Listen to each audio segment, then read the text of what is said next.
Hi, I'm Amulya, and this is Girl Security's 5-minute breakdown of the TikTok ban. As a Gen Z college student, I have to say this ban feels a little bit odd, doesn't it? And I'm sure I'm not the only one thinking this. So I'd love to hear your perspective, Steve. Steve, could you introduce yourself to our viewers and maybe share a unique talent of yours other than dominating constitutional law? So I'm Steve Vladeck. I'm a law professor at Georgetown University, and I write a regular newsletter about the Supreme Court called One First.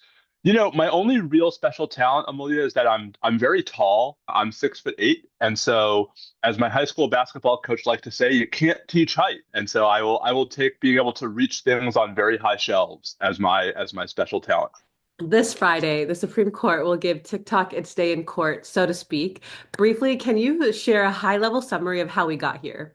Sure. So last year, Congress passed and President Biden signed a statute, the basic gist of which is, as of January 19th of this year, it becomes unlawful for US companies, Google, Apple, I mean, you name them, to provide any services to TikTok unless prior to that date, TikTok has been the subject of what the statute calls a qualified divestiture, which in English basically means unless TikTok is sold by its Chinese owners so that it's no longer effectively owned by, or at least heavily subject to the influence of, the Chinese government. So it's called, Amelia, a TikTok ban.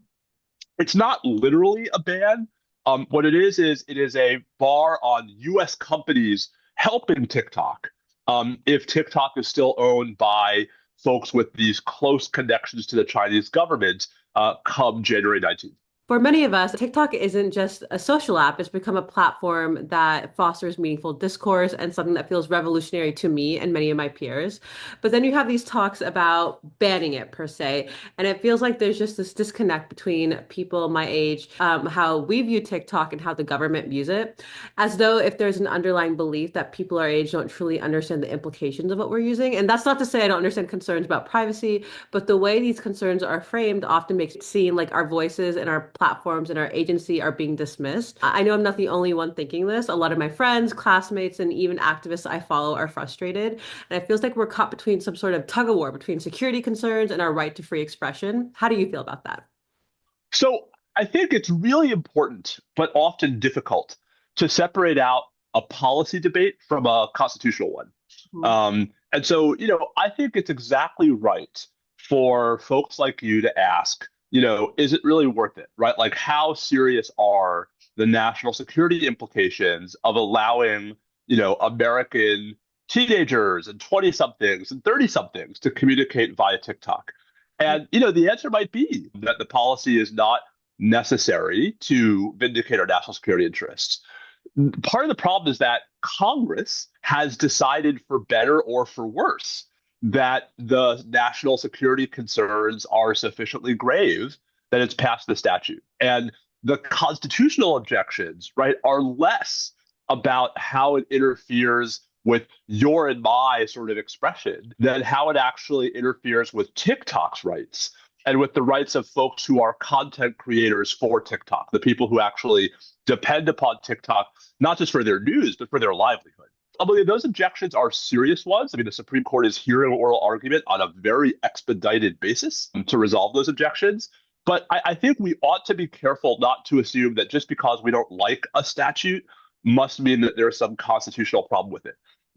Congress regularly passes dumb laws, and this might be an example of that. And before we dive into deeper questions, Steve, let me ask you this. How would you define a national security threat? More specifically, what did the Department of Justice rely to build their case that TikTok possesses one?